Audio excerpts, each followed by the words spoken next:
হিন্দু মুসলিম সাম্প্রদায়িকতার এক অনন্য নজির স্থাপন করলেন বন্দিপুর পঞ্চায়েতের উপপ্রধান প্রসেনজিৎ সাহা। বন্দিপুর পঞ্চায়েতের উপপ্রধান প্রসেনজিৎ সাহার উদ্যোগে আহমেদনগর মাদ্রাসার নয়া ভবনের দ্বারোদ্ঘাটন করা হলো। বহুদিন ধরে এই মাদ্রাসার উন্নতিকল্পের জন্য বারবার আবেদন করা হয়েছিল বিভিন্ন মহলে, কিন্তু এই প্রথমবার এমন ঐতিহাসিক পদক্ষেপ নিলেন তিনি। এই ভবনটি নির্মাণ করতে 15 লক্ষ টাকা ব্যয় হয়েছে বলে জানা গিয়েছে। আগে এই মাদ্রাসাটি টালির চাল দেওয়া অবস্থায় ছিল এবং জরাজীর্ণ ছিল, কিন্তু অবশেষে মাদ্রাসার উন্নতিকল্পে হাত বাড়িয়ে দিলেন তিনি। এতে খুশি সব ধর্মের মানুষ।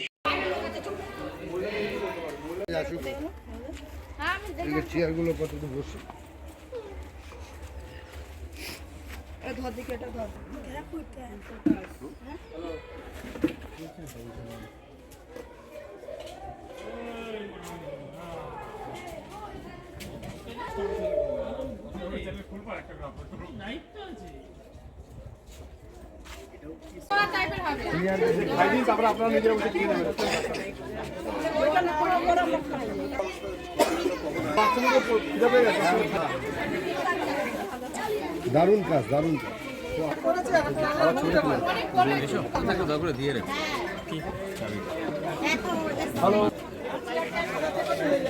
বাড়ির সামনে কিরণ বলার ছেলে আছে, নিয়ে তোকে ওই চিঠি দিয়েছে নিয়ে।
করে খুব উপকারী করেছে। এখানে যে বাচ্চারা যাকে তো পড়াশোনা করতে পারতো না, এখন তো শান্তিতে খুব খুশি আমরা দাদার জন্য দোয়া করব, দাদা আরো 5 জনকে যেন হেল্প করতে পারে। সবার জন্য আমরা ঋণী হয়ে থাকব। খুবই খুশি, বাচ্চারা খুবই ভালো আসছে, রেহেনা বিবি আনন্দ করছে পড়াশোনা করার জন্য। এত খুশি, জল উঠে যেত, বাচ্চারা পড়াশোনা করতে পারতো না, বাচ্চারা পড়াশোনা করতে পারতো না। আমাদের খুব কষ্ট হতো, বাড়ি বাড়ি আমরা যখন নামাজ পড়ি রোজার মাসে, আমাদের জায়গা হয় না। আমাদের প্রসন্নবাবু যা করে দিয়েছে, আমরা এত আনন্দিত তা বলার মতো না, খুব খুশি আমরা। আমার নাম সাইদা বিবি। দিদি সামনে আসুন না, আপনি আসুন। সুন্দর বলছি দিদি, কতখানি খুশি আজকে? আমরা খুব খুশি, আমাদের এটা খুবই দরকার ছিল। এরা অল্প অল্প করে এখানে মানে জমিটা অনেক ডাউন জমি, মাটি ফেলে ফেলে এরা নিজেদের এই প্রচেষ্টায় কিছু জায়গা ভরাট করেছে। তারপরে একটা বেড়ার ঘর ছিল, কুড়ে ঘরের মতো।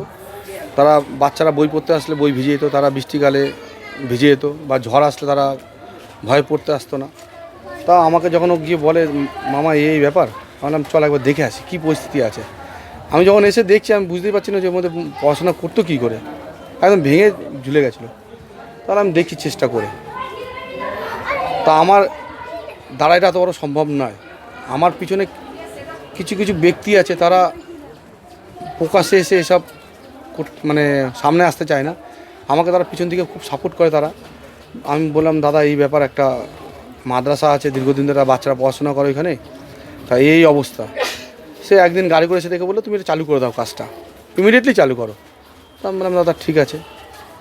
তা আমি বললাম কি করা যায়। প্রথমে কথা হলো যে নিচে ভিতটা করব, উপরে টিনের একদিন টিন রেখে উপরে টিনে সেট করব। তখন এলাকা মহিলারা আমাকে ধরে চেপে, সেই দাদাও এখানে উপস্থিত ছিল, বলছে না টিনে সেট করলে হবে না, গাঁথনি করে উপরে টিনে সেট হোক। আবার তারপরে আবার দাবি করে যে পুরো ছাদ করে দিতে হবে। বললাম ছাদই হবে যখন আপনারা বলছেন, যদি হওয়ার থাকে পুরোটাই হবে। তা আজকে এই করতে করতে আজকে এই পরিস্থিতি এসে দাঁড়িয়েছি সবার আশীর্বাদ নিয়ে। সে দাদা বললো যে, আমি বললাম দাদা তাহলে এটা একটা আমার, বলছে না আমি যাব না। আনলাম তাহলে উনিও সে মুসলিম ধর্মের লোক, তাকে বললাম তোমার বাবা মারা গেছে তা না, বলছেন আমার বাবার নামও দেবে না, শুধু এটা হবে বন্দিপুর আহমেদনগর মাদ্রাসা। মানে সেই ব্যক্তিটা এত পিছন থেকে সাপোর্ট করে, মানে আপনার আইডিয়া নেই। কতটা খুশি লাগছে আজকে? শুনুন, আমার থেকে বেশি, আমার সবচেয়ে বড় খুশি যে বাচ্চাগুলো যে বই পড়তো।